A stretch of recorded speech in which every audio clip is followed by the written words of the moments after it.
dive in here. Okay. It is so nice to be able to spend some time talking to you. Yeah, same here. Because we've been serving together for a couple of years. You know, I got involved in late 2017. Right. So I saw you at meetings and things like that. And of course, I've heard of you and watched you on TV and things like that. But we haven't had a chance to really sit down, you and me, and have a discussion. So I've been really looking forward to this. And for those who are listening, you know, we're sitting down with one of our national board members, executive committee members, local board members, the esteemed, talented actress, Jodi Long. Well, thanks for having me here. I would love for you to just share initially with people, just tell us how you're doing with all of this COVID-19 and this whole period. How have you been holding up?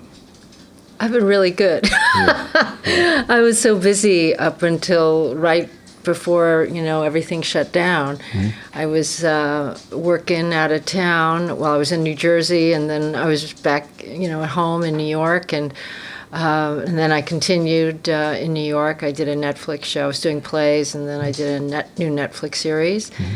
And then I was off to Australia to do the new Marvel movie. Mm-hmm. And literally saw COVID starting down there, because that was just sort of the end of January into the middle of February, and getting to, the airport and seeing like everyone, all the Asian people, all in masks. I mean, it was really like something out of the Twilight Zone, and I thought, this is really a little scary.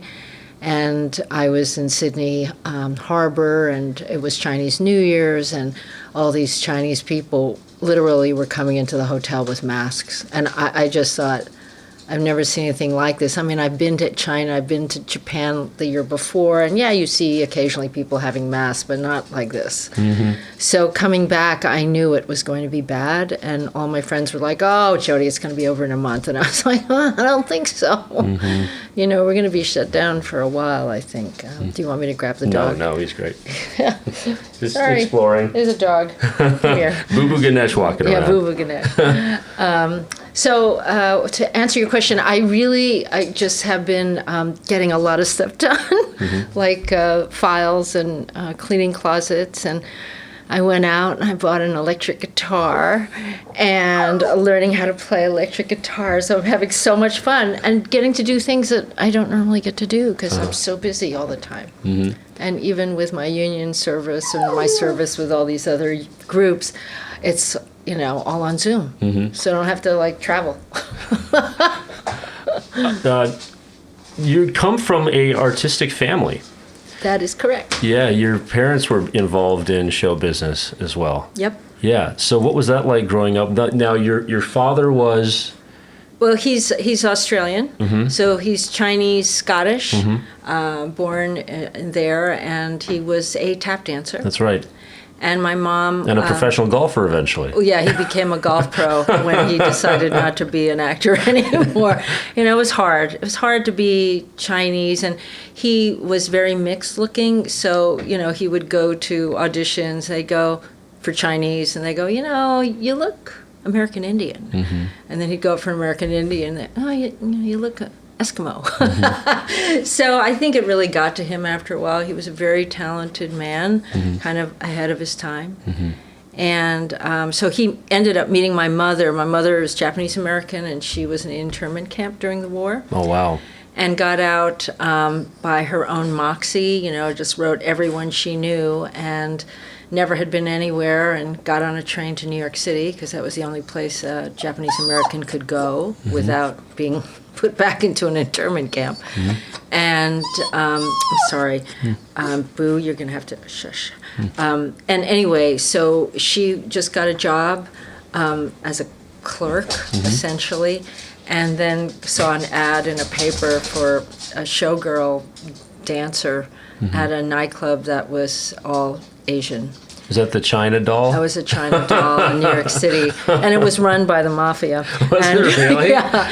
And So she was in an internment camp, then she was working in a club owned by the mob. What a story. Yeah.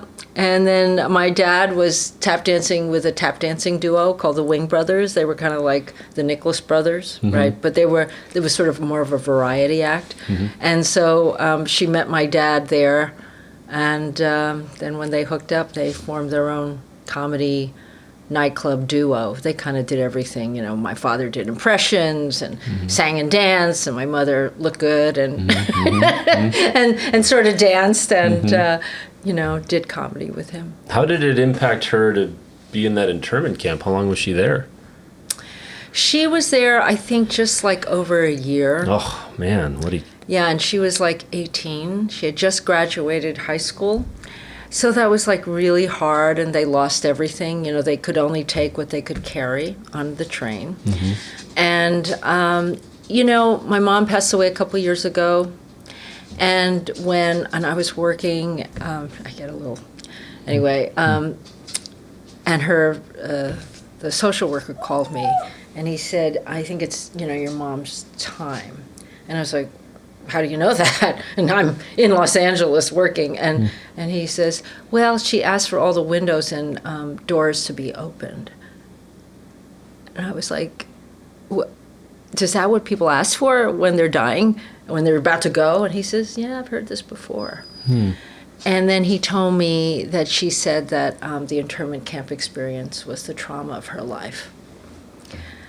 And I knew that, you know, but for her, in a way, not that she ever said that to me, but I was surprised she told a complete stranger.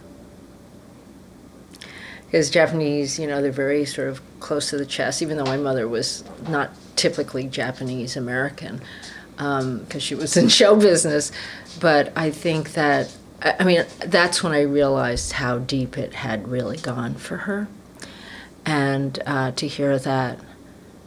So anyway. Because we learned they existed. Like I learned in high school that they existed, but I did not learn what it was like to be there and how people were treated and I didn't know that you could only take, you know, what you could carry with you and you lost everything else. And I mean, that's crazy. Yeah, well, if you own property, you'd have to sell it for a dime, you know, or anything.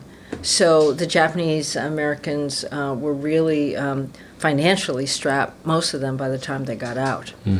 And including my family, I mean her family. And my uncle, her older brother, was in Europe fighting Nazis. How crazy is that? Yeah, how crazy is that? So, you know, I mean, when Pearl Harbor was bombed, so, you know, because they were all American citizens. I mean, my grandfather came from Japan in 1900 to America. And then brought over a picture bride and started a family. So her whole family, all brothers, you know, all were born in Portland, Oregon. Did that experience of hers have any impact on your parents' marriage? I know this is a really personal question. It's just I haven't talked with anybody whose family has been involved in something like that, so you can decline to... Well, no, I mean, both my parents are dead now, so it's not like I'm saying anything that they're going to go, oh, my God. Yeah. But I think that I don't know how it directly impacted it. I think it was more because they got divorced. They had a big divorce. And, sorry, I got something in my eye. And I think it was more that my father was so Australian. And he really wasn't Chinese. I mean, he was, but he wasn't because he didn't speak Chinese. He spoke with an Aussie accent and was sort of really full of himself. And my mother had to mind her P's and Q's. She always felt because she was Japanese American and she could be, you know, put in an internment camp again. So, like when I was growing up, it was always be careful. Don't do anything out of line. Wow. You know? And I remember her telling me that somebody had given her a marijuana cigarette, you know, when she was in the clubs. And she was like, oh, my God, I couldn't do something like that because it wasn't like she had a record, but she'd already been listed in an internment camp. You know, I mean, I look at, you know, the Black Lives Matter, I mean, to get into that and how young Black men and women, they have to be really careful and not like against the police and not speak back or be a little insolent if someone who's Caucasian, oh, they're a little drunk and, you know, they're going to get an easier time with a cop than someone who's dark. Well, that leads me to a question that I can only ask someone like you, who's also like me, in the sense that I was born and raised in this country. Mm-hmm. I don't know what it's like to be black in America, and I don't know what it's like to be white in America. My parents immigrated from India in the 70s, so they're not even connected. I didn't grow up understanding the culture of racism in the history of the United States and things like that. And I was in a very white state, Minneapolis, and I went to very white schools in the western side of the Twin Cities. In junior high, high school, there were maybe 4 or 5 people of color. And how was that for you? Amazing. So I never experienced racism growing up, and I actually called my mom recently, and I asked her if she, as a new fresh off the boat immigrant in the 70s in an all-white state, experienced racism, and she couldn't recall any time where she felt like she was judged. And my mom did daycare in our home for 25 years. That was how she sustained us, and all of her clients were all white families that they treated her like an extension of their family, taking care of their children. So I never had a catalyst myself to look into the issues that have now been brought to light by all of this crisis. And so I feel like I understand white perspectives more than I do black perspectives, simply because of where I grew up and all my friends were white, all my girlfriends were white, etc. Mm-hmm. So I'm more interested right now myself in learning from the black perspectives on things, and so I've been trying to listen and learn about all of that. But how have you felt with regards to the fact that you're neither black nor white, and yet you were born and raised in this country? Yeah, I find it, I just go back to you for a minute. I find it interesting because until this whole thing happened with in Minneapolis, right? Mm-hmm. I always thought, because some of my favorite friends are from Minneapolis. They're all from Minnesota, and they're all incredible. They're white, and they're blazing liberals. Mm-hmm. So the fact that this happened there, I was like, how does that happen in Minneapolis? Right? Because I don't ever think, if this was in like somewhere down south, I'd go, oh, okay. But Minneapolis, really? So that's interesting to me. And maybe it's just a new wave of it, or maybe it's just the police, I don't know. I mean, I grew up in Queens, New York, and it was, I was, called Chinky Chinaman or Jap or whatever it was they thought I was, which I was at all of it, and a big mutt. But my neighborhood, I grew up in a very white neighborhood. It was very lower middle class, Irish, Italian, some Jewish people, some Greek people, and then one Asian family, And it wasn't until, actually, we had, we lived on I was in Woodside, New York, and so we were on the outskirts of Corona. And at one point, I think I was like in 3rd grade, they bust in a black family, a black young man and his sister, David Smith, and I think his sister's name was Mary. And he was in my class, he was really smart, and they put him next to me. We were the only 2 people of color in the class that he put him next to me. But because I'm only hearing what I'm hearing from all my friends, because he's a black young boy in our school, the only one, I went home and I said to my dad, I was like, Dad, I don't know why they put the black Martian next to me. No, that was pretty bad. And my father, he's, Jodi, don't you ever say that again. I was like, why not, Dad? He's a Martian. And he was like, don't do that. And so I sat next to him for 4 years. 4 years. And by the end of the 4 years, we were really good friends. Yeah. But at first I was like, oh my God. It's like, because it's just so foreign. Well, it's foreign, but it's also they're putting me with him, right? Because I don't look like them, and I don't look like him either. But I guess because we're all lumped together, right? Oh yeah. So, and then it wasn't until I got to junior high school where half the school was African American, and they were all really. It was a really rough junior high school. And literally, because I could dance, I had rhythm, I would dance with all the black girls in gym. So whenever there was a riot in school, they'd grab me, because I was a little skinny little kid, and they go home at lunch. There's going to be a riot. And so I was like, really? So I'd go home, my mother would be, what are you doing here? And I was like, there's a riot at school, Mom. What kind of riots did you guys have at school? They used to just have rumbles, at lunch, and then it would be bad. So they would just tell me to go home. So otherwise I would have gotten this shit Just kicked like looking out for you? What? Well, like they're looking out for you, just trying to take care of you to protect you. Because I had rhythm. Because you Saved my life. No, I'm being serious. Well, now when did you get into the arts? Because you went to a performing arts high school, didn't you? Boy, you did your homework. Well, I'm so jealous because there was one in Minneapolis called the Purpose Center for the Arts, and I would have loved to have gone there, but I didn't even know that was an option. My mind was on so many other things. I didn't know. What was your mind on? Just surviving, actually. My family life was a chaos when I was growing up. My mom and my dad were in an arranged marriage, and it was not good in our case. So it was a tough time, between my mom and my dad. I see. So I was busy playing music, hanging out with friends, doing all these things to self-medicate. I never thought about career and progression and things like that. Right. What did I want to do when I grew up? I was just trying to grow up. And get the hell out of there. And try to get through it with my sanity and my health intact. I had this voice. It's one of the reasons why I'm a believer in God or something, is because I had this wise voice when I was growing up that was protecting me, saying, you just have to get through this without being irreparably damaged. And so I did everything I could to express it, get it out of my system, play music, act, whatever I needed to, be with friends. And my schoolwork suffered as a result. I decided in 8th grade I was never going to go to college. I was just going to go right into being a rock star in Minneapolis was my initial thing. But what was it like going to an arts high school, and how were you already doing art before that and then you moved into that, or is that what kicked it off for you? Well, I took ballet lessons when I was a kid, because my dad was a tap dancer, right? And I did my first Broadway show when I was 7. And it was because his agent was like, they're looking for a bunch of Asian kids. So my father coached me, and I got down there, and it was for Sidney Lumet. And I went in, and I sang a song from Flower Drum Song, which my dad had been doing on the road and on Broadway. He was in the Broadway cast as well. And there I got the job, and they just decided to make it one Asian kid.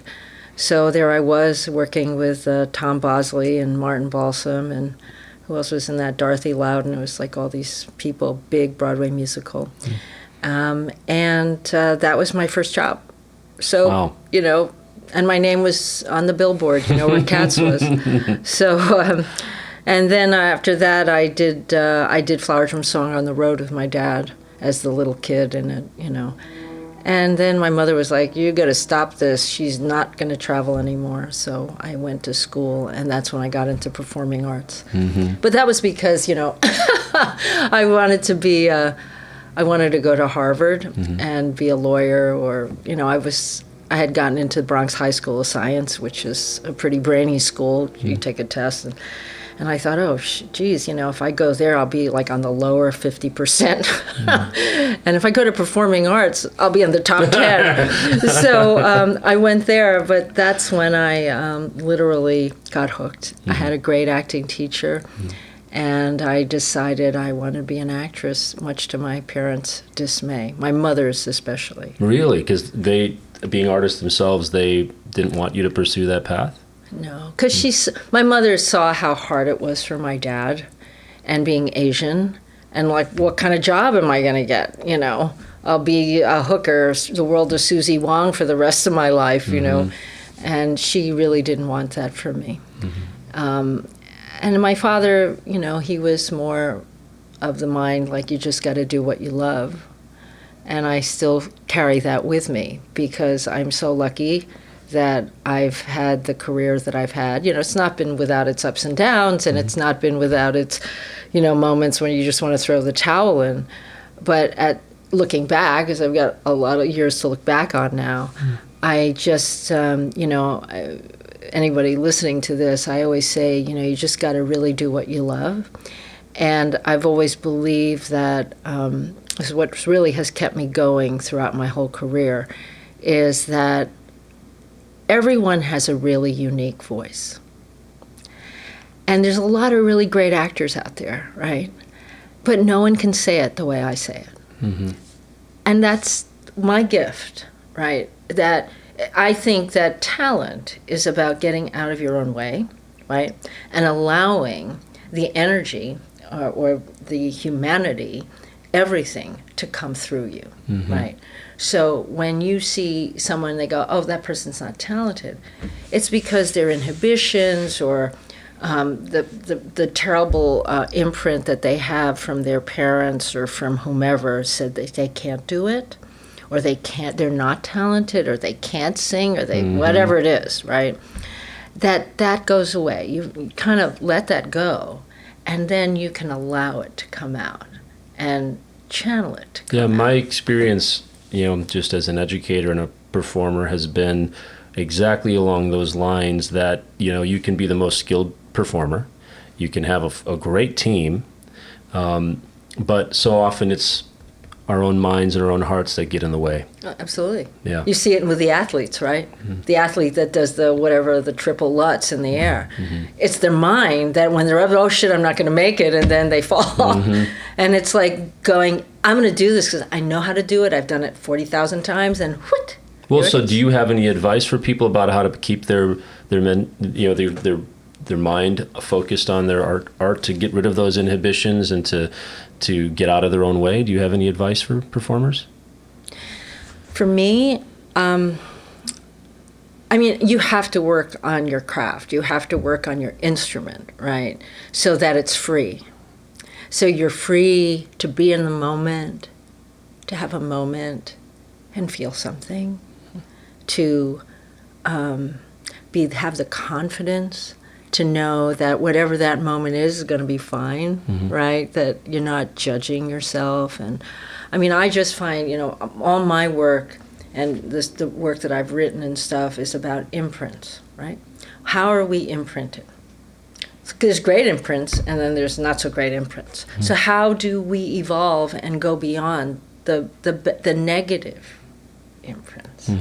So for me, my personal practice, I have a very deep meditation practice and a yoga practice. So that's what really keeps me centered, even when the world is kind of spinning out of control, which is kind of what's happening now. So when you ask me how I am during COVID, I'm okay. I'm sorry for all the people that have passed away, and at the lack of clear direction for this country, but I'm personally okay, and I just hope and pray that for everyone else to find their own center so they can move gracefully through,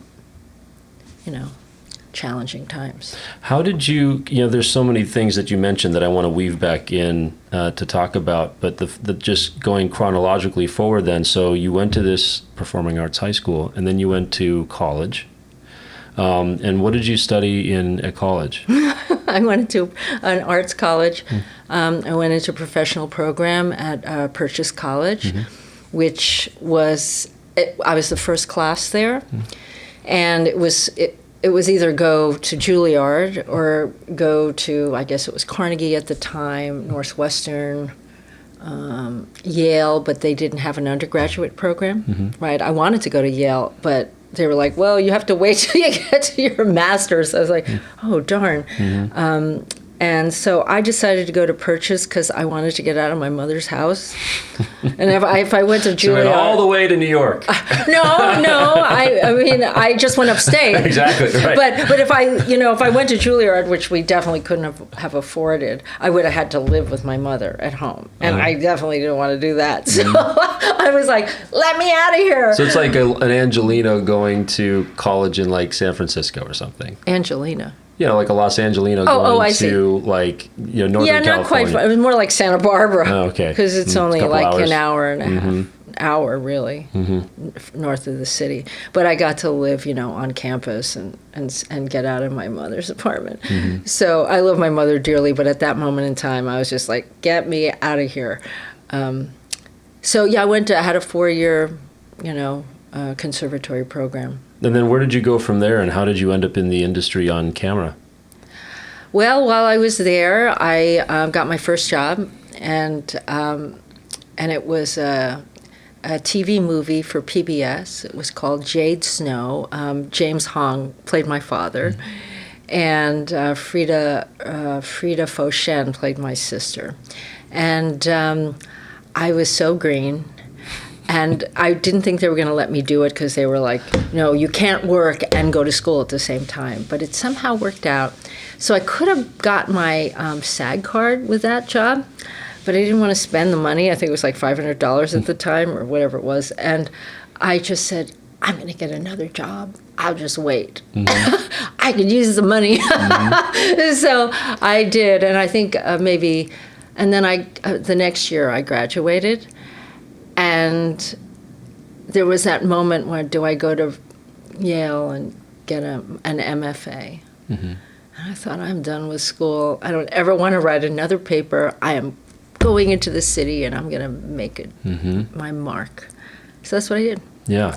But I didn't get any, auditions. Like the public theater put all the boys in my class right into, Shakespeare in the Park, holding spears. Mm-hmm. And I wanted to do that too, but they were like, I'm not going to audition you. Yeah, so that brings up an interesting question, because I had I'm on a show right now called The Chosen, and What is that? The Chosen, it's the first multi-season TV series about the life of Christ and the disciples. Oh, wow. What network is that? They've done it independently. They were the largest crowdfunded project of all time. They raised over $14 million, I think, for their first season. Wow.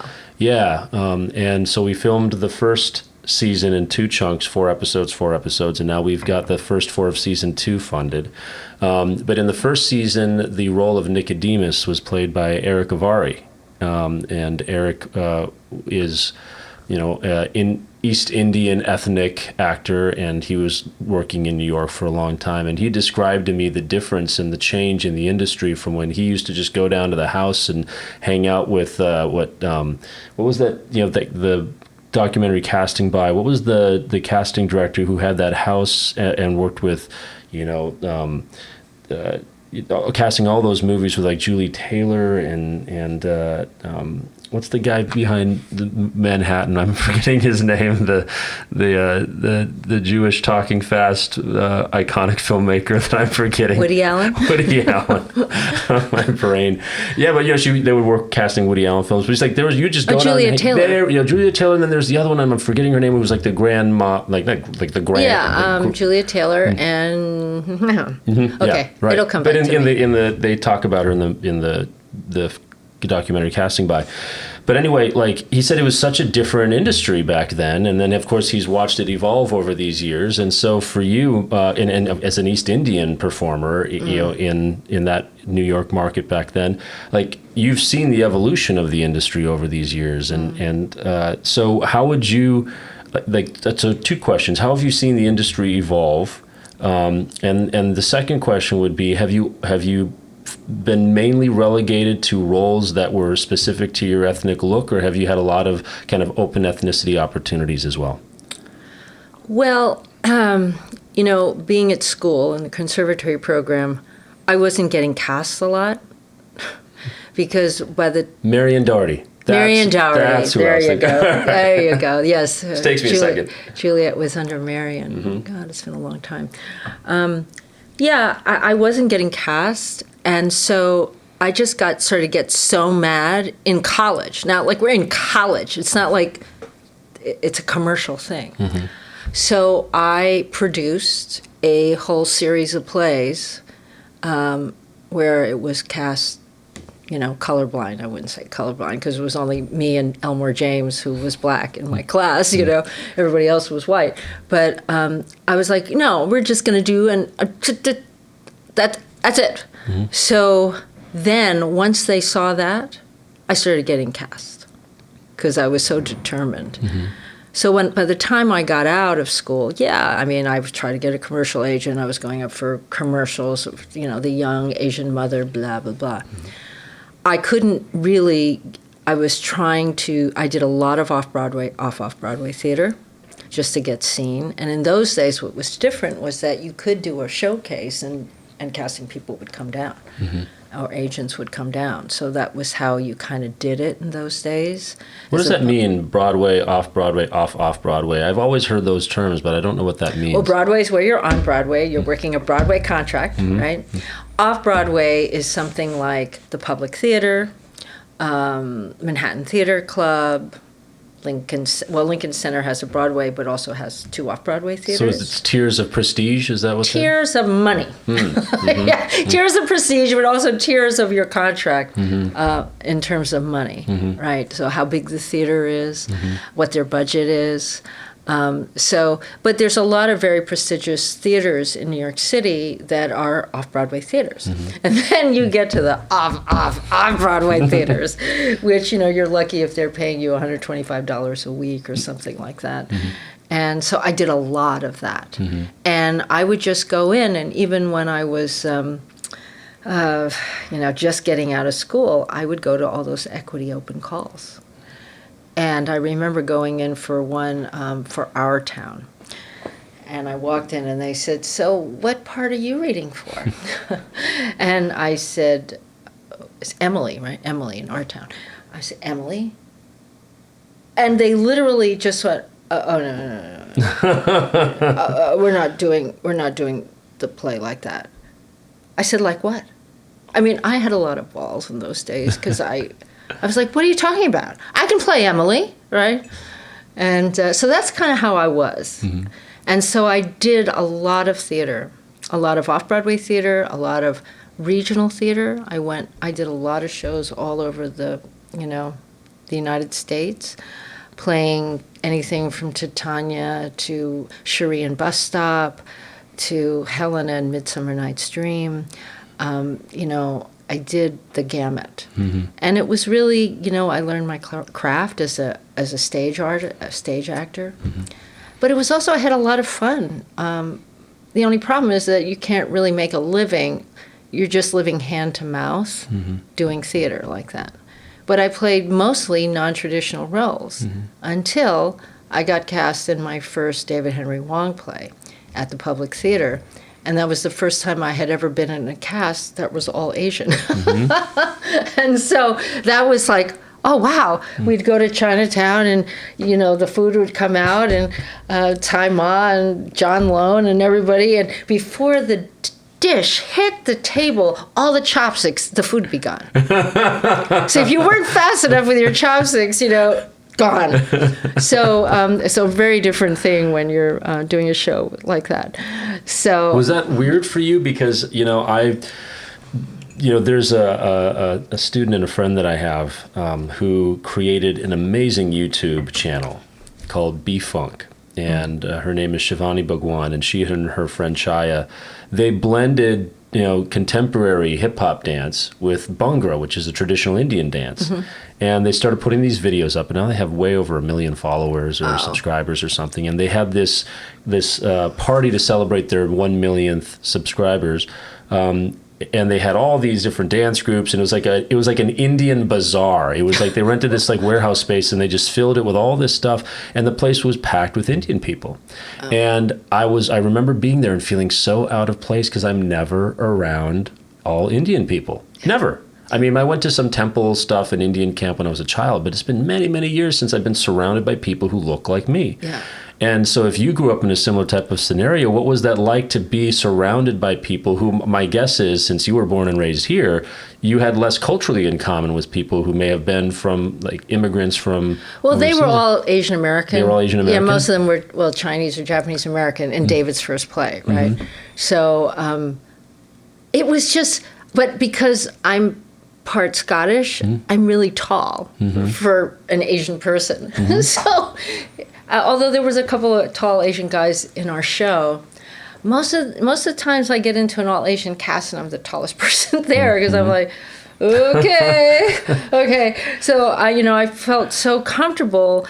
I mean, backtracking a little bit before I did that, doing off Broadway plays.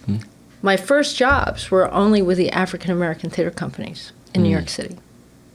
They were the only one who gave me a job. I'm being serious. So I literally did an all-black Hamlet, and I played Ophelia. Geraldine Fitzgerald directed it in this little theater in Brooklyn. What the hell I was doing in Africa, only God knew. But when I asked Geraldine, she said, "Jodi, your audition had the most wit that I've ever seen for Ophelia." So it was quite... But I am so grateful to all those African-American companies that gave me a break, during that time. So, and then the odd thing was that, this is in my one-woman show, which is so funny because the public theater finally goes, they're going to have an all-black Hispanic Shakespeare company, right? So this is just at the time I'm working with all the Black African-American theater companies. And I go, great! So I go down to the public theater for an audition. Then what are you doing here? I was like, I'm here to audition for the Black Hispanic company. And they were like, it's for Black and Hispanics only. And I'm like, but I've just been working with them all. I mean, what's wrong with you? Yeah. And they wouldn't see me. Oh, wow. And so, so you're not that and you're not that, right? You're in the middle. And so, I mean, I only equate what you just said about, feeling out of place with all these Indian people because you didn't grow up that way. Is quite a few years later, I did it wasn't my first movie, but it was my first big role in a movie. Well, not quite, but almost. And it was called Sour Sweet, and we shot in London. And all the cast was from either Taiwan or Hong Kong or mainland China. Now that was a culture shock to me because I was the only person who didn't speak Mandarin. And I'm playing the lead, Sylvia Chang, who's a wonderful actress and very famous in Asia, her sister. And she's looking at me like, she's not Chinese. But she can cry on cue. How do you do that? That's what she's saying to me. How do you do that? I'm like, I'm an actor. So, but by the end of that shoot, which was 2 months, they accepted me as Chinese. Oh, they were like, you're Chinese after all. So, so it's funny when you're straddling a couple of different worlds, right? And where do you fit in? And you don't really fit in. You just have to make your own path. I mean, that's the way I look at it. And that's what I've always done. So, as you progress through your career, because you're consistently working. I just saw you the other day on Curb Your Enthusiasm, but I know that's one of, 70 just even credits you have of multiple series and things like that. So you've worked at the highest levels of this industry. Did your parents ever come around to supporting your decision to go into the arts? Oh, yeah. Yeah. I mean, my father, pretty much right away when I went to college, when I decided I was going to be an actor, and he was like, if you're going to really do this, then really do it. Don't just rely on that you're young and you're pretty. Not that I thought I was pretty at the time, but he was like, but get training. Be trained. So you can have a long career as opposed to when your looks fade, then there you go by the wayside. So that was his advice to me. And then once my mother, I guess, and she came to see me in all those crazy shows in Brooklyn. I played a stripper in one. I didn't have any clothes on. She comes and she's like, oh, my God, what is my daughter doing? I was pretty wild. But she really supported me. Even in the times when I wasn't working and I didn't know when I was going to, how am I going to pay my rent and all that stuff. That's great to hear. Yeah. Well, so what is one of your favorite experiences as a performer? And then I wanted to ask, as a follow-up, you said there were times where you had the ups and downs. So what was an up and what was a down? What was an up? Well, I think, so when I'm a kid, right, I'm doing this Broadway musical. And my dressing room was on the top floor at the Winter Garden Theater. And I used to go out, right outside my door was the door to the rafters. And I would watch the show from the top and throw dust down onto the stage. So that was pretty thrilling, and I was always in the chorus girls' dressing room with a mirror, walking on the ceiling, even though the mirror, I had experiences like that as a kid, and growing up backstage as my parents being vaudevillians, and I can remember that more than I can tell you what I did yesterday, and then I guess it's a full circle thing. You know, every movie that I've done, I've always really enjoyed because it's such a different process. When I've done really interesting roles, like in Sour Sweet, or when I work with Paul Schrader doing Patty Hearst, where I met Frances Fisher, known her for forever. And, you know, I worked with Patricia Richardson on Loose Ends. That's how we've known each other 1,000 years ago. Shared a dressing room. So every one of those steps, you know, you create a family. And Sour Sweet was a great experience, and being not only in London for 2 months, but then going to Hong Kong and new territories and shooting there. And then, of course, Flower Drum Song, because my dad had on Broadway. We did it at the Taper, and I fought for that role like hell because they just thought I was too skinny, too pretty to play Madame Leong, and I just was like, I can do this role. And then getting to Broadway, getting that show, getting the reviews, and getting to Broadway. You know, I think the low parts are obviously the parts that I didn't get, right? Like I remember wanting to, I was probably too old for it at the time, but wanting to go in for Snow Falling on Cedar, I think that was called, because it was about the Japanese American experience on the West Coast, and they cast this girl that didn't even speak English, and she was supposed to be Japanese American. I was like, how could that be? So those kind of things, and you know, well, and that was the other one. I shouldn't really say this, but I will. I didn't get cast in the Joy Luck Club. That was such a blow for me because Wayne was so confused by everything I did. He kept saying, oh my God, you could play this. I think I read for 5 different characters for him in that one audition. And I thought I shouldn't have done that. I've just completely confused him, you know. But you don't know these things at the time. I think that it was sort of a downer, but also I was proud of my choice, you know. And I think an actor always comes, you have the choices. It's your life and your career is all about choice. And where you draw the line, essentially, you know. Do you, they shall remain nameless. I had agents that tried to pimp me out once to somebody's best friend. Oh, they'll pay me, you know, X amount of money to go on this date. And I was like, what? Are you kidding me? I didn't realize you were running a call service. Oh, no, it's not like that. It's so-and-so's best friend. And, you know, I was completely broke at the time. And I think they were offering me $300 for like 2 hours of work. And they also said, and if you want to do anything else, well, that's on you. What? And I was, you know, I don't think I was even 27 yet. I was 26, something like that. And I just couldn't believe somebody who was my agent was actually calling me and asking me this. That was really hard. And I remember asking my boyfriend at the time, and he was like, you should do it. And I was like, what? And he was like, yeah, you should do it. I mean, you know, then he'll owe you a favor, the guy whose friend it was. And I said, he's not going to know I'm doing this. And I was really pretty mad at my boyfriend at the time. And the next day I called back and I said, I'm sorry. The more I think about this, the angrier I get. And what the hell did I know? I knew nothing.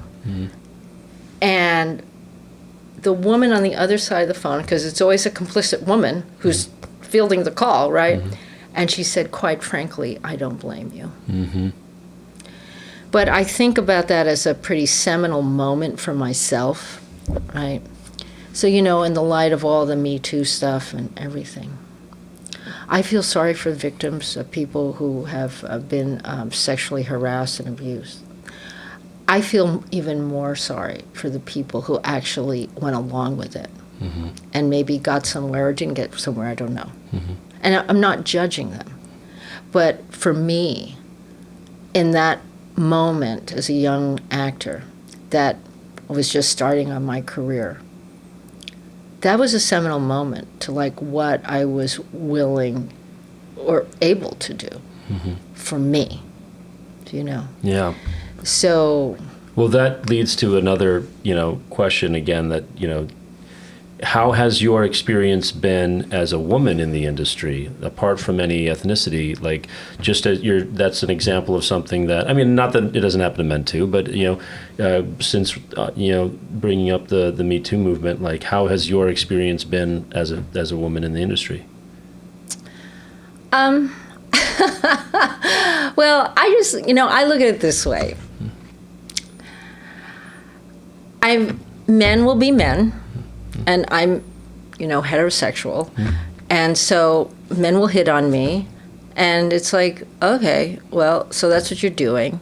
I guess it's different when they're in a position of power, but I've always sort of dealt with it with a little bit of humor, and like, you got to be kidding, like. That's what Joanna said. She just laughs her way through it all. I have laughed my way through it all. Like, really? I once had, this wasn't in the industry, but I once had a teacher, Tai Chi teacher, actually. And it was raining, and we went for a walk in the park, and it really started to pour. And we had like these big hats on, to keep. And he was like, "Oh, let's just go up here under the tree to get out of the rain." And I was like, "Okay." And we were just walking, looking at all the because he was an herbologist or something. He grabbed me, pulled me up against him, and said, "Take down your pants." What? Yeah, and he was much bigger than me. And I shouldn't really be talking about this, but I don't know. Grabbed me, and I guess most people would have just froze and started screaming. I started laughing. So I'm talking about Joanna saying she laughed her way through it. I just went, I couldn't believe somebody was like saying this to me. Yeah. I was like, are you kidding me? I literally started laughing. I was like, are you kidding me? You're talking to me like this? And in that moment, I surprised him so much, he let go of me. Like he kind of went like this, and I slipped, and I ran down the hill, and I took off, and I ran back to my car, and I got him. Oh, wow. So, but I've had things like that, not quite like that. That was like a little scary, but thank God I got out of that one. But I have had people, approach me with things. And I actually, one woman too, and I'm like, what? And it wasn't very overt. It was sort of less so. And I was just like, oh, I have a boyfriend. And that was the end of that. But it was, I just think that, but it's a different time now, right? People do that all the time. All the time. Yeah. It's just like, yeah, okay. How are you going to handle it? Much more chauvinistic society. Very chauvinistic, and well, Okay, well, I just play a little dumb, and not real dumb, but just like, oh yeah, of course, yeah, you're just joking, right? Yeah, you're joking. Not, but okay. Yeah. Well, okay, so transitioning now into, so how did you get involved in SAG-AFTRA leadership? What led you to that? A little craziness. No. Well, I guess it would be SAG leadership, and then it was SAG, yes, Legacy SAG. I got involved. How did I get involved? Actually, it was Scotty Caldwell got me involved. L. Scott Caldwell. She called me up out of the blue. I think that's how it was, and she just said, hey, I'm the chair of the Women's Committee and the EEOC, and would you be interested in being on any of these committees? Because I think we really need someone Asian to be on the committee, and we need your voice. And I was like, Scotty, I'm so tired of hearing this diversity. For so long, I've, non-traditional casting, I've worked so hard for that. I'm tired of that conversation. I don't want to do it. I said, but I'll be on the Women's Committee because I'm having a problem with IMDb. They're posting my birth date, and it's wrong. And I look 10 years younger than I am, or I'm playing 10 years younger than I am. And how dare they? And they got to take, and I had tried to get it down, and they wouldn't take it down. And I said, well, you have the wrong date. Well, you have to send us a copy of your driver's license. Whoa. I was like, who are they? Yeah, who are they? I was like, forget it. Right. So I said, if we can work on this, I will be on the committee. That's how I got involved. Wow. And she was like, I love this. I can't stand them either. Let's put a task force together. So the first task force came out of the Women's Committee. And then it sort of morphed, we got our council involved, and they were on board, and so it just went through 10 years of doing that. And, we won, we didn't win, it got rescinded, and it's in, it's that First Amendment right, they claim. We claim it's a discrimination thing because they see how old you are, even if you're 25 and you're going up for an 18-year-old and they won't see you, right? So we had many testimonies for people who had been, very affected by it. Anyway, the Tom Cruises of the world, it's all over the place. But for the middle-class working actor, it's usually not. Or even the young people that are just starting out, it's not up there yet. And so you have a little free rein, a little bit of a free ride, and then all of a sudden you get a certain amount of work, and then they put it up there. So that's how I got involved. And so then that eventually, morphed into more service work. And What year was that you got involved initially? I don't know. It was probably like 10 years ago. What year are we in? 2020. So it's like, maybe it's before that now. It's probably longer than that now because it's a couple of years, maybe 12 years ago. So I was just working on the committees. And then when SAG merged with AFTRA, they had the convention, and I guess I put in for a delegate only because Scotty asked me to. So I did. And I guess I got as delegate, I was in that first convention. And then she actually gave me her Hollywood seat, her Los Angeles seat at the time, because I guess I was doing a series at the time. I was here. Anyway, so that's how that happened. And so it wasn't something you were seeking out, it just kind of came to you. Yeah. And now you've got more responsibility than most people in the union. Most people in leadership, because you're involved on the local and national level. Yeah, and on a lot of big committees. Yeah. Why? Why have you continued to get more deeply involved? I don't know. What happened, how it really happened. So I was, working with a lot of, with Scott Caldwell, who was on Unite for Strength, and Bertilla, and she was the chair of the EEOC. So, we were doing a lot of good work together on these committees. And then they actually asked me to run with them. Whatever that, I can't remember. I think it was the year after the convention. I can't remember now. And then Patricia Richardson decided to run for president against Ken Howard. And she said, well, I hope you're going to run. And I was like, well, I don't know. I'd just been asked by UFS. She said to me, well, you can't run with them. You have to run with me. I was the bridesmaid at your wedding. I was like, oh, right. Okay. Yeah, okay. All right. That's the reason? It was kind of like that. It was, they both wanted me to run. No, but that's amazing because it just shows how stupid this division is.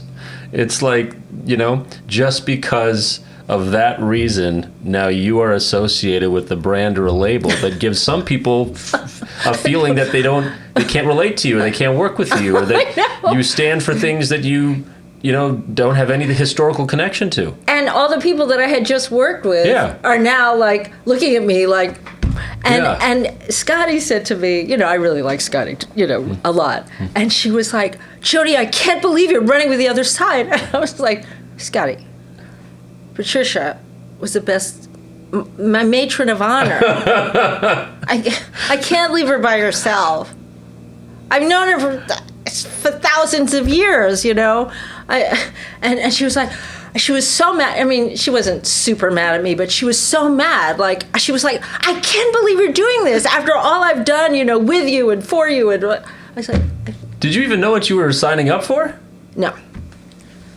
No, I don't think I did. I mean, it takes years to unpack the political division that's... well, but it also takes years to understand the process, okay? And I don't think I said anything for the first 2 years on the national board or wherever board I was on first. Oh, it was the LA board. I mean, literally, I just sat there. I just I have no idea what anybody's talking about.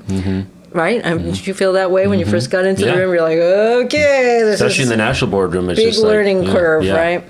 And so, not to dissuade anyone, but it is a certain mindset, a thinking cap you have to put on, and besides learning Robert's rules, which I'm only really learning now, but so I think that you asked me how I've gotten so much more involved.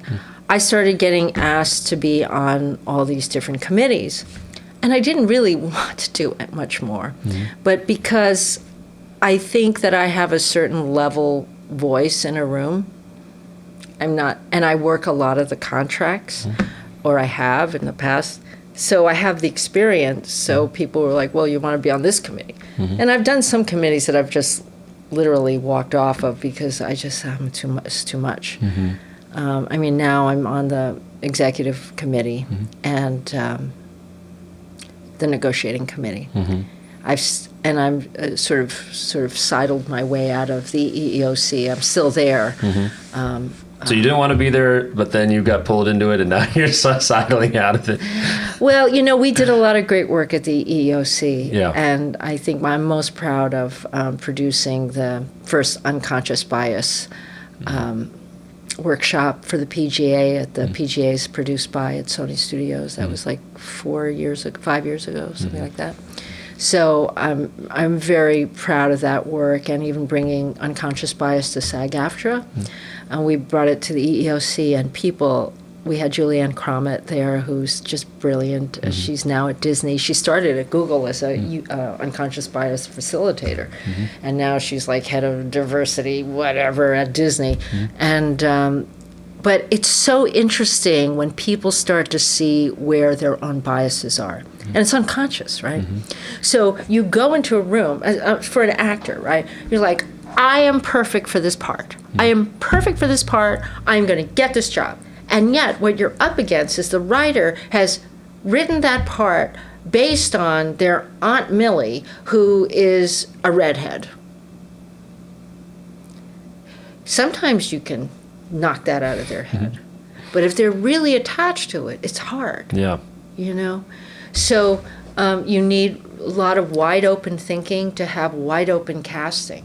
And I've always thought it starts there. So if we can get our members to see how they're being impacted by someone else's bias, unconscious bias. It's not racist, it's just unconscious. Then you're better equipped.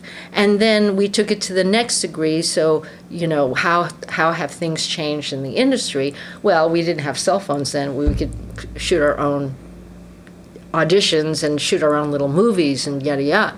So if you're waiting for the phone to ring, how about creating your own project that you act in and you write with your friends, and then how do you cast this?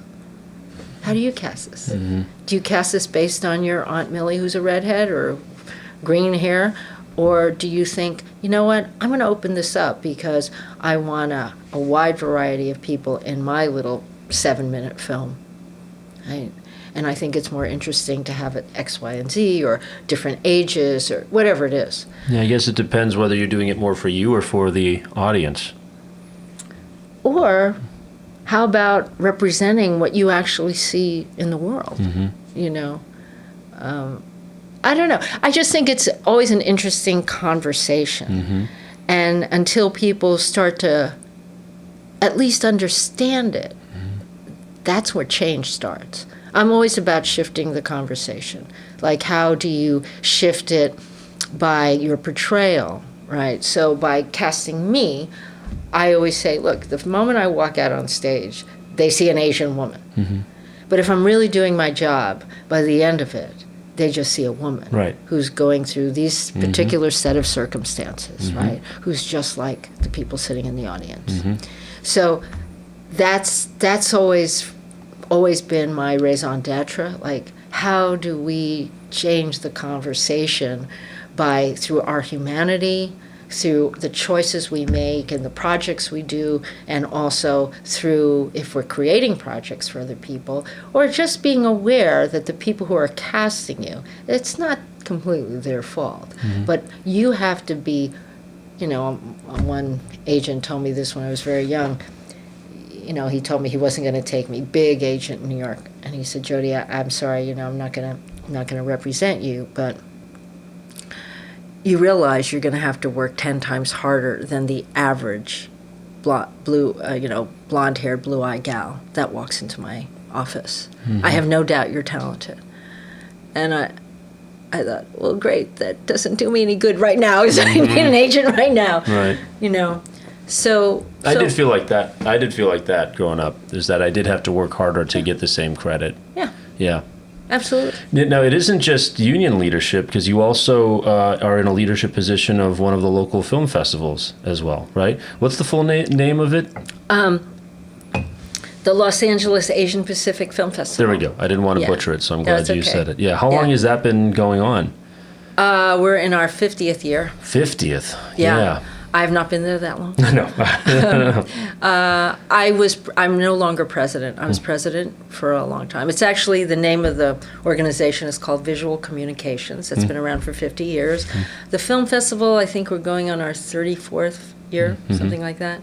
I've now stepped down. I just on the board. So you were both in union leadership and there. Yeah. And you were working, and you worked. And I was working, and my big thing that I was really happy about there, besides, 2008 came and the crash, but the crash didn't happen for not-for-profits till a couple of years later, when everybody saw they didn't have any more money and they couldn't give it out to not-for-profits, and so we were reeling from some mismanagement and not understanding how that was going to work.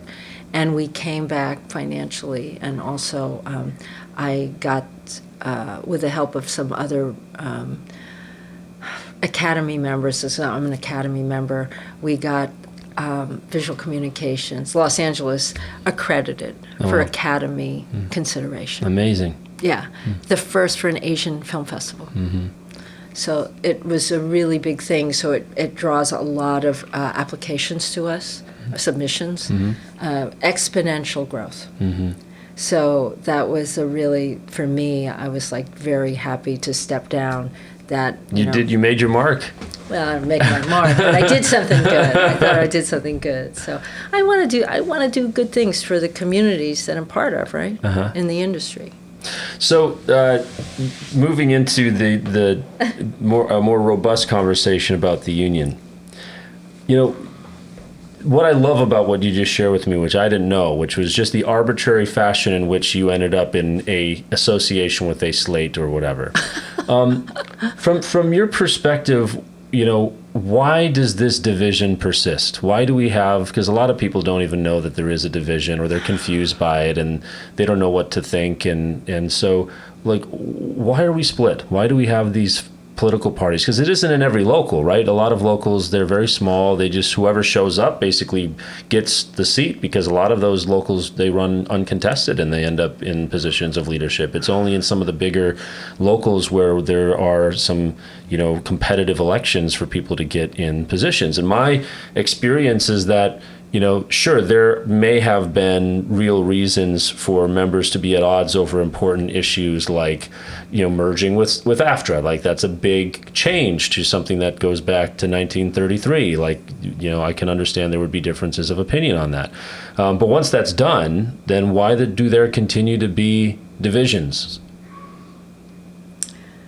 Especially since you said you worked with a lot of people who identify with being part of why would any artist choose to align with a party over the union? Or I guess what I'm trying to say is, why would anybody be devoted to the idea of being in a party within a union?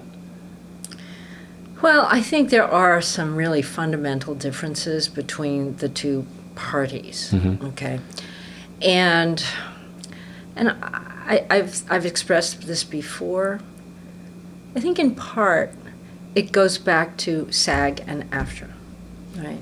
SAG was always a very democratically run union, and AFTRA less so, right? Because they had delegates and they had this convention, and it was sort of, it was less about the membership. It was the membership elected these people and then they decided, right? It's a little bit like that with SAG. But it seemed to me, and I don't know at all, that the people that were in power at AFTRA did things the way they thought they should do it. Mm. And that's really antithetical to, I think, the way SAG is used to running, was used to running, SAG Legacy. So then you put this together, and so you still have those divides within our boardroom.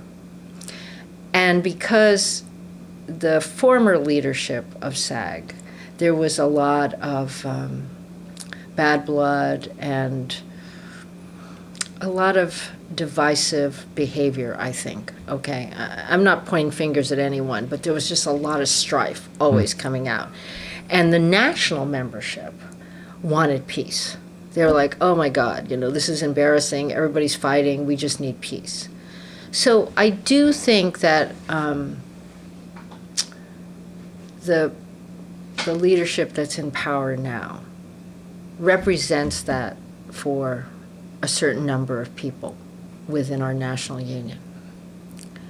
Unfortunately, I do think that there is, and it's not because I think they think they're doing what's best for the membership, but at the exclusion of the membership, right? So there's not a whole lot of transparency, a lot of stuff that happens, and it's sort of like, oh, it's done. Well, we think this is the best thing for you. Mm-hmm. Oh, wait a second. Aren't we a democratic institution? Doesn't the staff work for us? I mean, that's how it's always been thought about, right? It's a member-led union, supposed to be. Member-led union. Yeah. So I think that's where the difficulty lies. So you still feel like it's AFTRA versus SAG in the same boardroom?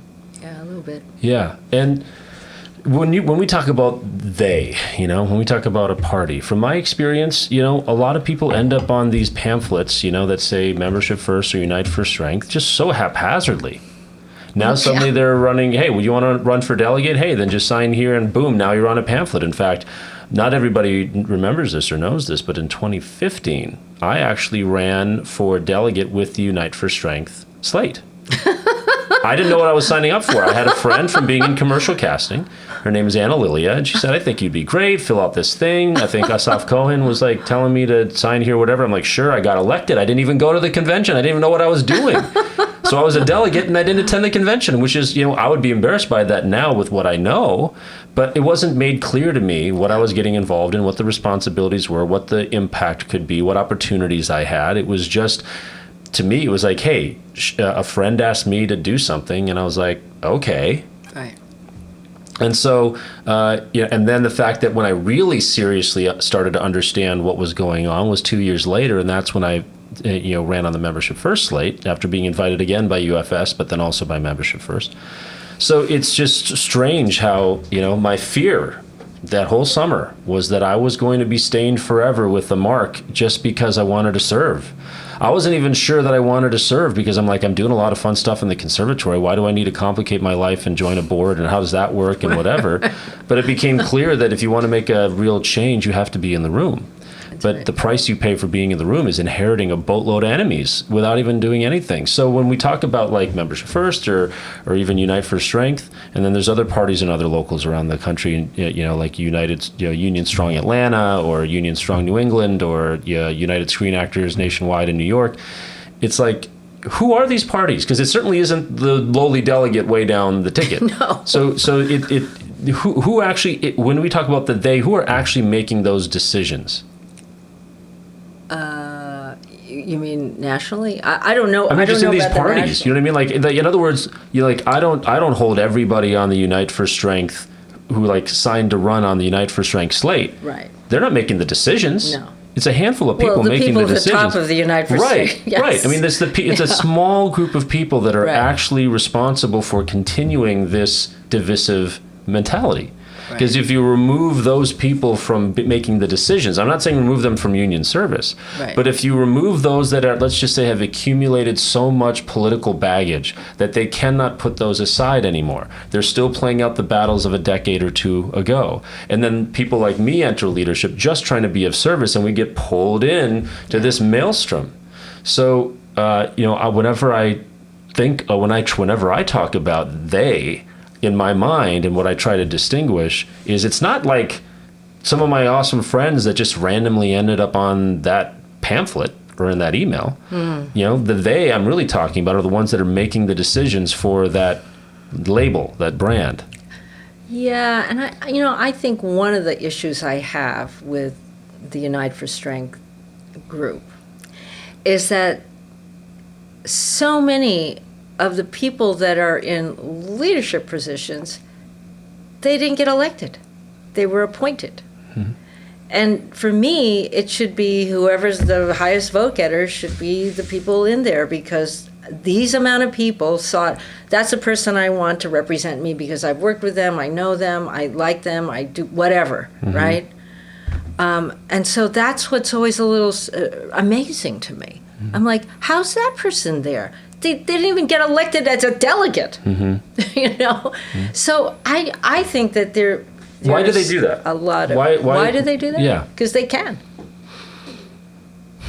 Because there's something in the Constitution that says you can appoint someone as long as, I don't even know how it is. It's like, I thought you had to be a delegate to even go up the ladder. But someone who's now in a position of whatever it is. Yeah, actor VP. Yeah. So, I'm glad you bring this up, because this is something that, with the letters that I've sent out to the membership, this is something that I get questioned on, which is like, Sean, you speak out about this appointment thing without saying membership first does it too. And I answered it in a recent response to a letter and a question that someone had, that sure, I mean, there was a change, I believe it was in 2013, I put it in one of my letters, where in the Los Angeles local, apart from any other local in the union, when Clyde Kusatsu was the president, they changed the Constitution because Unite for Strength had a supermajority in the boardroom, so they could change the Constitution, and they made it so that you can choose your appointment. Now, whether they had a good reason at the time and didn't anticipate that it could be abused to just run high profiles who would just resign and give their seats away, but regardless, they changed the rules. So now everybody has to follow that policy. Now, in theory, somebody could say, even though that's the policy, I'm still going to choose to give my seat to the next highest vote getter or whatever. But since that was changed, if they're doing it, then I guess we're going to do it. And so that change was instigated by Unite for Strength in the first place. But that the people of a high profile, like Martin Sheen runs, although Martin is still on the board, he just hasn't been around. Whoever it is, right? They still have to get from the delegate pool. They can't just appoint anybody willy-nilly. You're talking about something else. I'm talking about local and national board members. But for the national officers, like the actor VP, here's the thing that fascinates me about that case, is the fact that and the person we're talking about, Bill Charlton, like, he's the one who wasn't elected as a delegate and now serves as the actor performer VP. If he were to resign from that position, his replacement, according to the Constitution, would have to be an elected delegate.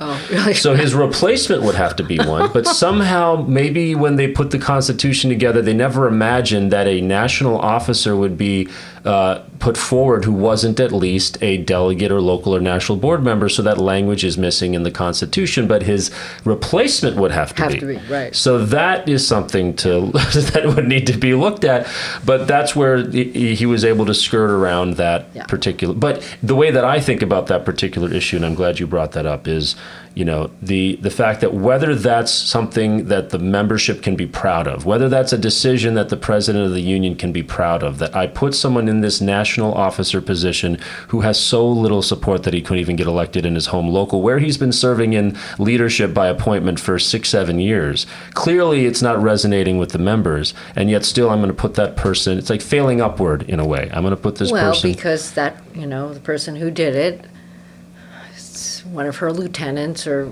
someone she wants to work with. I don't know. It seems to me, see, that's how it's sort of like the system is being sort of overrun a bit, right? We know we're supposed to be a democracy. That's not very democratic if someone who can't even get enough votes to be a delegate all of a sudden is in a position, a really big position. How did that happen? You know, I'm not disparaging the person. I'm just saying that I just don't understand how that can happen when we're supposed to be a democracy. Well, I think everybody has a right to want to run and serve, but I think it's up to those in leadership to acknowledge the will of the membership. That's right. So, you know, you're lucky enough to be part of the National Executive Committee, which recently, because of the coronavirus, the decision was made by Gabrielle to poll the national board members and recommend that certain powers be transferred from the national board to the National Executive Committee. I wouldn't characterize it that it was just Gabrielle.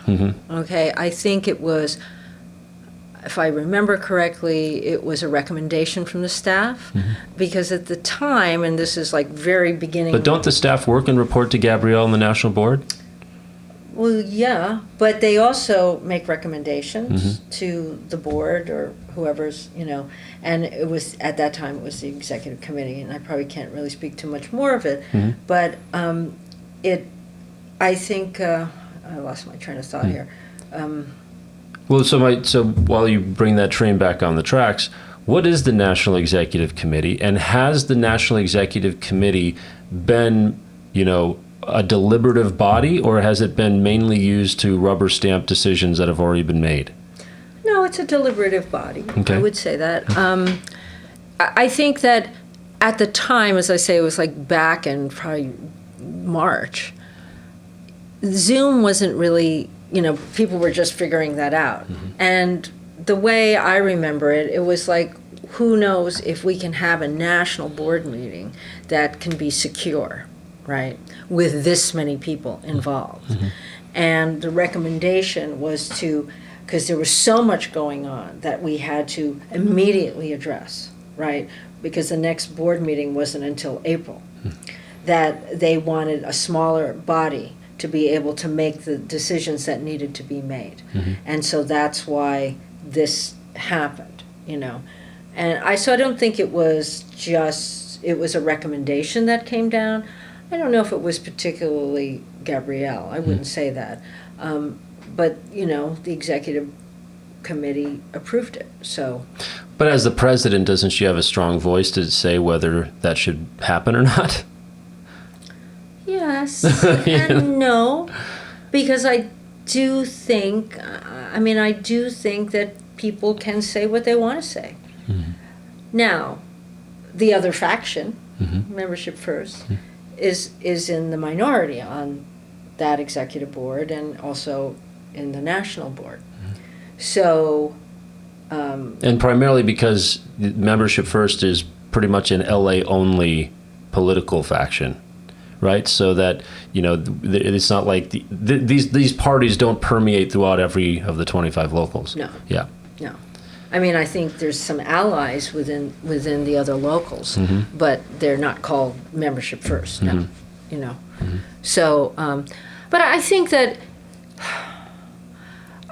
you know, I'm just gonna say I think it was the executive committee or the national board a couple of years ago. We had a retreat, and because it was pretty bad, the infighting within the group, as I say, I can't remember, if it was just the executive board or the national board.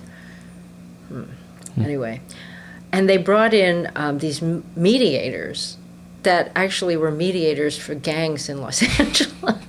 Like the Bloods and the Crips and stuff? Oh, boy. The Jets and the Sharks. And so I was like, oh, my God. And, you know, we did a lot of trust theater game kind of things. And it fixed everything. No, it didn't, actually. It didn't. And then we had kind of a group therapy session. I can say this. I mean, it's sort of funny, right? And I actually said to them in this group therapy session, I said, you know, I'm an elected member of this body. And I'm a relatively genial person who has some, intelligence and can make some, not that I'm doing it now very well, but, speak with some grace. Mm-hmm. And I don't ever feel like whatever I say in this room goes right out the window. I have no impact on this body. And I work with 2 different other organizations. And it's not that everybody has to agree with me, but we have a discourse where then we come to a conclusion of what's best for the membership or whoever I'm working for at that moment. I said, but I don't ever feel this here. I feel that because I'm sitting on, just happens to be under a different sign, I'm dismissed. I said, do you know how debilitating that is to walk into this room? And as a sort of, reasonable person, it really doesn't make me feel like very wanted or, even considered. Mm-hmm. That's exactly what Joanna said. Really? Exactly what she said. Because you've accomplished so much. She didn't give me the script. No, but you're treated. But it's really interesting that you have almost used the same language as her, because what she said is, I think I made this comment, is like, you've served with distinction, you've performed with great performers in high-profile projects, you've achieved a position of leadership only to be neglected by your own brothers and sisters in your union leadership. Right. What the hell is that about? Yeah, what is that about? It's about, no, you're on the other side. It's about blind submission to factionalism. It's tribalism. It's like, nothing you say can be useful because you don't come from their camp. Yeah. And that's not, if we behave like this on a set, we would be fired so fast. Well, yeah. And yet, you see what's at the root of it, right? So then when you see certain members in our group getting really angry, right? Because it's infuriating. I don't take it that personally, but it's debilitating on a other level, right? Yeah, so then these people get angry and they start getting mad because they don't trust the other side, because nothing that comes out of their mouth is being trusted and acknowledged. Even like, oh, I see what you're saying. However, I see it like this, blah, blah, blah, right? There's none of that. It's like, oh, fine, next. So. It's like you might as well not exist. Kind of, a little bit. Or worse, that they wish you didn't. If only you weren't here. I mean, listen, I was removed. Well, it'd be a lot easier if only you weren't there. Right. There we go. Yeah. Definitely a lot easier. There was a UFS live stream. We were doing these town halls. They're calling them interactive forums. They did one yesterday for the diversity, inclusion, and Black Lives Matter. And so I tuned in for that one. And at one point they were talking about how we need to invite more people of diverse backgrounds and opinions and colors into committee service and into union service. And I couldn't help myself. I had to write on the YouTube chat, I was removed from 2 national committees as a man of color who has a diverse viewpoint. It just doesn't happen to conform with the Unite for Strength viewpoint. And I was removed not only from the National Professional Representatives Committee, where I was an advocate for the Writers Guild and us supporting them in their battle with the ATA and getting a new franchise agreement, one of the only voices advocating for that.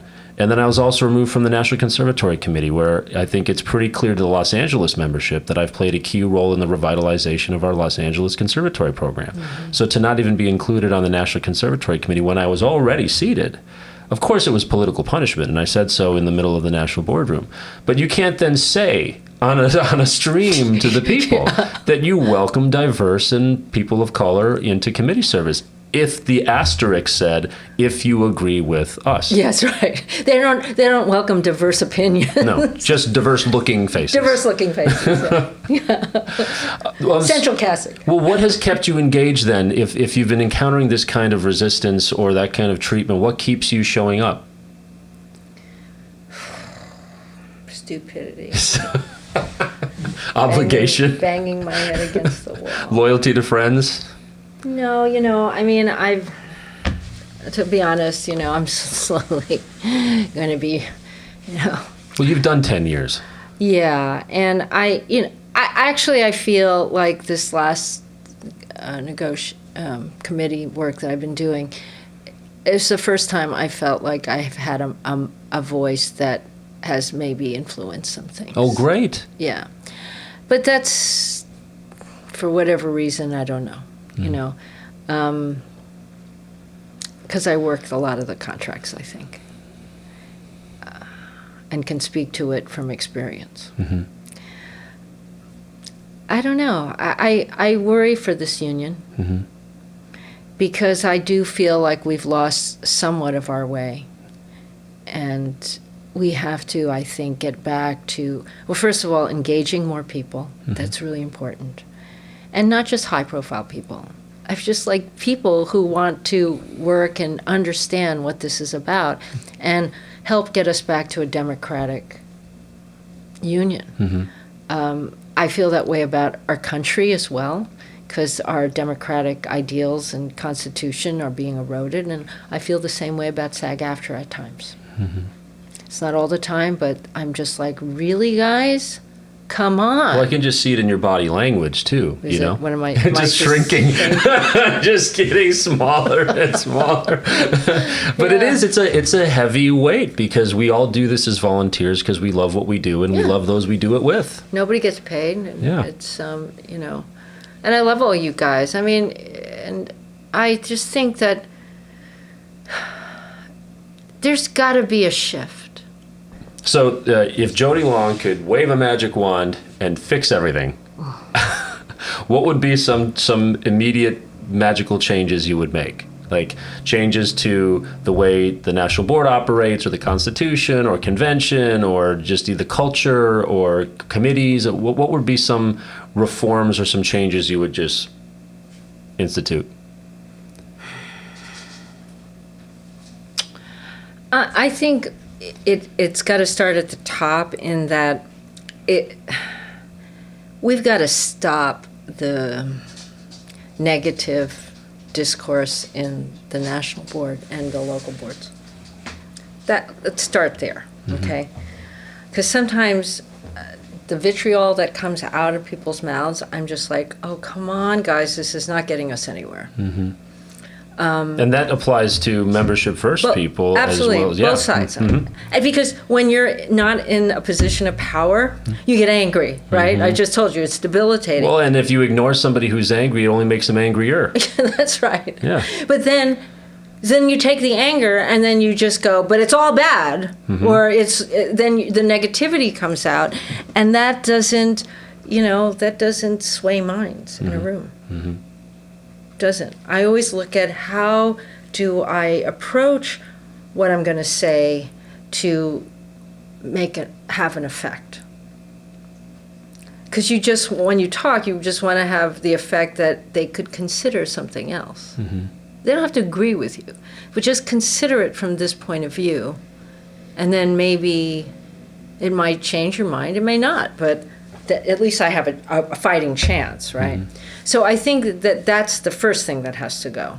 And it's gotten somewhat better, but it's not completely erased. Mm-hmm. And then I think also when people hear the negativity, it's kind of a put-off, right? So then it's harder to engage other people. Mm-hmm. And I'm always about how do you uplift people, right, as you're trying to help them? Mm-hmm. How do you inspire them to come on board and be part of this group? Doesn't matter what group, I don't care, right, that you're working to help the membership. I mean, you asked me how I got involved with service. I told you sort of the nuts and bolts of it. But one of the big problems I had was when the unions merged, and we had split earnings for the two separate health plans. I lost my Screen Actors Guild health insurance for the first time in 30-something years. Wow. And I was so mad. Mm-hmm. I was so mad because all of a sudden I was working under an AFTRA contract, and I didn't have enough on both sides to be covered. And that's when I knew. I think that's when I ran for the national and local board. I was like, I have to make sure that the next generation has health insurance and a pension too. But because I'm now screwed with the split earnings. I mean, thank God we've merged the two health plans. I don't know if that's really going to happen with the pension. It's much more complicated. but that was really the driving force for me. So I feel that young people who are just watching, who are not involved in union service, when you're 25, you don't really think about your health insurance because you're invincible, and you don't think about your pension because you don't even think about dying or getting old. And then all of a sudden you turn 45 or whatever age it is, and you're like, I have a pension? Really? I mean, actually I could retire because I worked X amount of whatever, and that's an amazing thing. And for the people in the 60s to give up their residuals so we could have a health and pension plan for my generation and generations, God bless them. I thank them every day. And I mean, come on, when I was 27, 28, 32, whatever, to think that I had a pension now, and all my friends who had like real jobs, not actors, and they're all either just about to retire, but they don't have a pension. They don't have a pension plan. They're like, Jodi, you have what? And I'm like, yeah, I have like 3 pensions because I'm covered under the 3 unions. It's an amazing thing, So, and as actors, we never know when we're going to work, right? We're like, I don't know. Oh, I'm have today off. Oh, tomorrow I'm working. Gotta go. Right? Oh, I'm going to be gone for 3 months. Bye. Right? And so that's our life. It's so peripatetic, right? And so the fact that this is in place, and that for me is the reason I stay around. Okay, so here's one more question, and then we can. Did I answer your other question? I don't even know. No, it's fine. I mean, it's a long. Listen, there's so many things that we could try to talk about of things to address. When it comes to I have a long list of things I would like to wave a magic wand and fix about things, and I put a lot of them in a letter last summer that I sent to all the LA members, it's and part of what I've seen, just to reiterate that point, is that there's nothing more American to me than dissent. There's nothing more respectful of freedom than to allow somebody to express an opposing view. That's right. The minority viewpoint needs the most protection, because if you're in the majority viewpoint, then you've got support. But if you're somebody who's speaking up, who's already in the minority, they deserve even more care. And they're part of your community. And yes, you may wish them to go away, but you can either kill them or you can, radicalize them. And that's what I've seen happen in our union, is that when you have voices of dissent, instead of it being treated graciously, tenderly, with open arms, because you're already a minority opinion, the last thing I want to do is make you feel even worse. Right. So I want to approach this with tender care. And I may disagree, but I don't want you to feel disenfranchised. I don't want you to feel neglected or ignored, because when you do that, you just radicalize dissent. If people feel strongly, and we're in an industry where people feel very strongly, it's our actual job to feel strongly. Right. Also in a local, not that this isn't true to other locals, but people who've left everything behind to come to Los Angeles are already risk takers. We're already bold enough to leave our lives behind. We're not really a community that's just going to cave at the first sign of trouble. We would never have chosen this profession. Right. So to then tell people like that, to throw up walls in front of them. I'm sorry, I climb over walls for a living. I get around walls for a living. So yeah, I'm not going to go away because it's inconvenient or uncomfortable for you, right? And so, one of the, when you talk about how we get rid of negativity, part of that is to welcome in dissenting voices with love and respect, so that otherwise they don't feel like they have to go to attorneys. They don't have to go to the press. They don't have to go to the members directly and circumvent official union organs, because we get respect and heard within our own community. Right. In a way that we feel. It isn't just lip service, it's in a way that's meaningful. That's right. And that to me is the definition of good leadership. Yeah. Very well put. Yeah. No, you're right. It definitely comes from there. And look, there's fear on both sides, right? And we see how it operates there, because then you're cut off, and nope, we're not going to have that here, and boom. And you're like, I'm sorry, what just happened here? I don't like it when people put stuff in my mouth. Like they go, oh, no, but you really didn't mean that, right? Or I don't know. And I'm like, no, you don't get to talk for me. Speak for me. So here's one, second to last question, and then we'll wrap it up.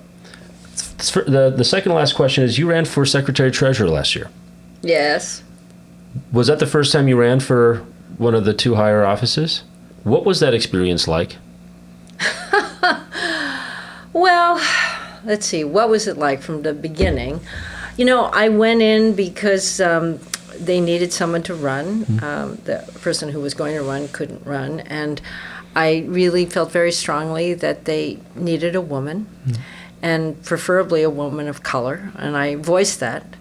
And then it was like, well, Jodi, it's you. And I was like, oh, God. So I did it because I actually really believed in Matthew Modine, and I thought his vision and how he approaches a problem. I like how he deals with things. So I thought, we could do this. In the end, I felt completely. I'm a person who I never get depressed. It's like things can be going. I'm cool. I was so depressed after that election, and I'll tell you why. For the other side to call in a video out to membership, Matthew and I, or our slate, that we were fake news, this is a quote, fake news, liars, and shame on them, shame on us. That, and to take a page out of Donald Trump's book against fellow actors within their own union, was deplorable.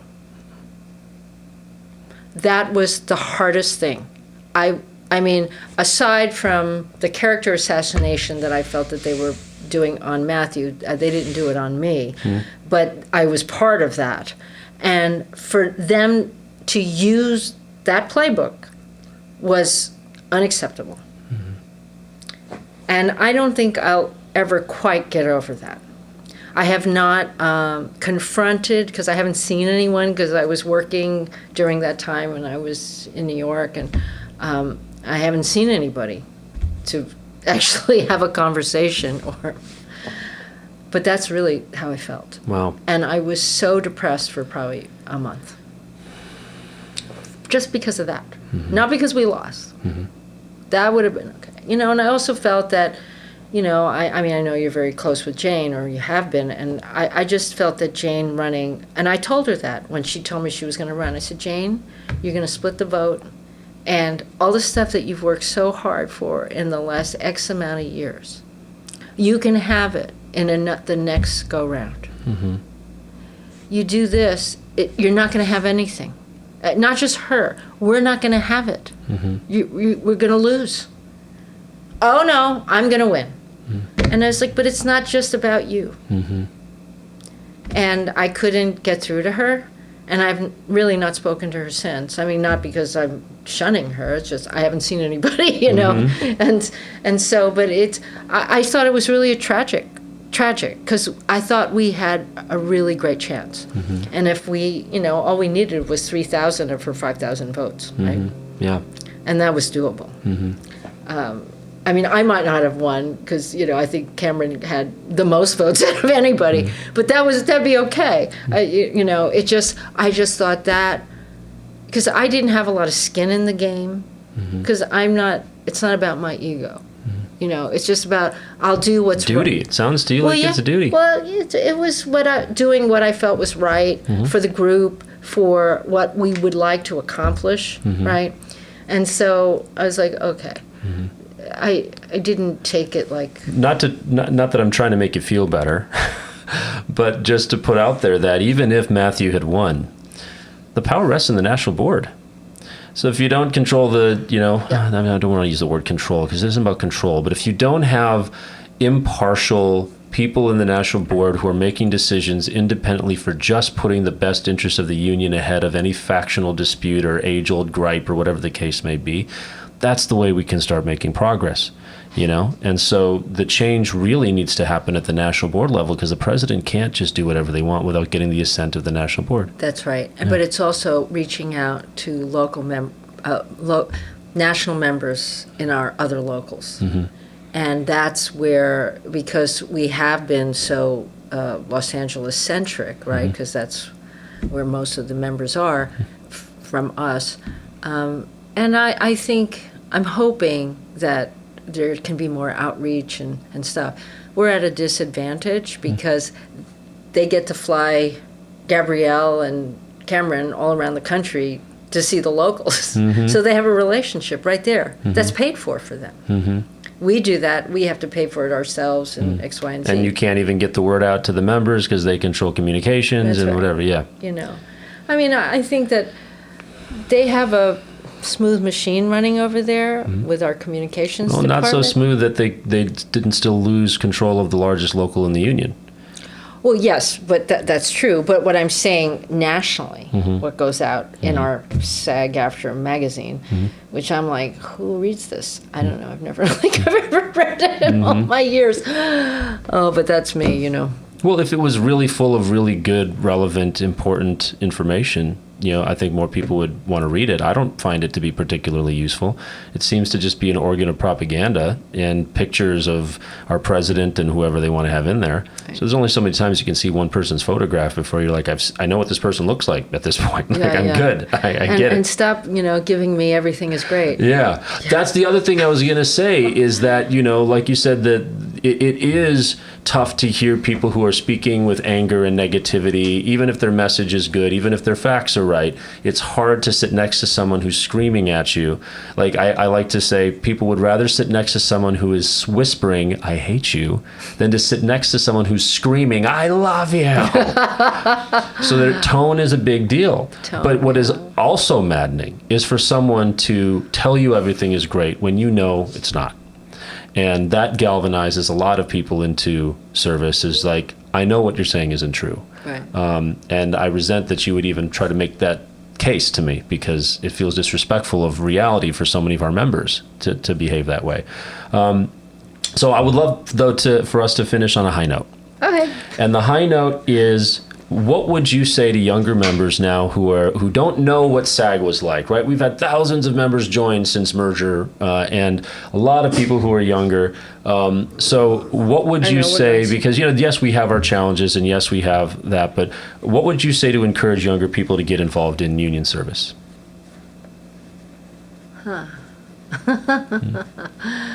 Well, I think it's really good to, I tell a lot of younger people, when they get to LA, especially, go take an acting class. Have a community of people, right, that you can call upon that are doing the same thing that you're doing. But that union service is also like that.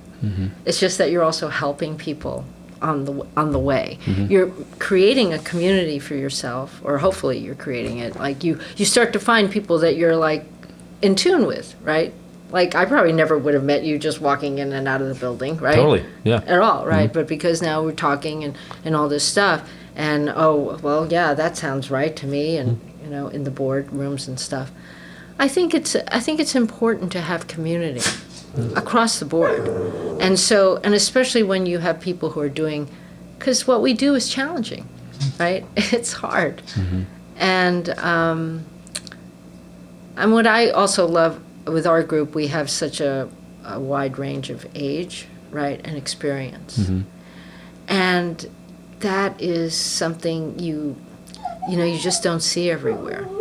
And you do see it at our union. Like in an acting class, you're not going to have like the older people being in the acting class. It's all going to be young people, which is fine. So I just think it's a great way to start to see where your community is and then where you actually can make a difference. Has union service enriched your own life in any way? Oh, yeah. I mean, sometimes I just want to throw it out the window. But all the service work that I do, I'm a yogi. I do a lot of yoga. And one of the first things in teacher training they teach you is to go do service somewhere. And I did service actually in my training program for young teenage girls who had gotten into the criminal justice system for some reason, And I was teaching them how to cook and read and do their homework and stuff. And there is just something about it that it's not about you, and it's about a greater good whether you're just helping one person or you're helping a group of people, or you decide you want to be in the what's it called, the young performers group, or the old performers group, or the senior performer, whatever. Seasoned performers. They keep changing it, or the women's, like how I got involved with IMDb. I really didn't like what was happening, and so we fought like hell, and we formed a lot of bonds in that way. EEOC, let's go down the list, right? LGBTQ. So you can find a group that you jive with and say, hey, I'm having this particular issue. How can we work on this here? And you've got a community of people that have a vested interest in also meeting you and working with you to do that. That's right. Yeah. It's a built-in community. That's right. Yeah. That's right. Jodi, thank you so much for all this. You're welcome. And thank you, Boo Boo. Yes, sorry. No. He was pretty good. He was really good. Yeah, we got an hour and 45 in. But thank you for all this time. I appreciate it, and thank you for all your years of service and continued service. Well, you're welcome. Yeah, thanks for doing this. Appreciate it. Of course.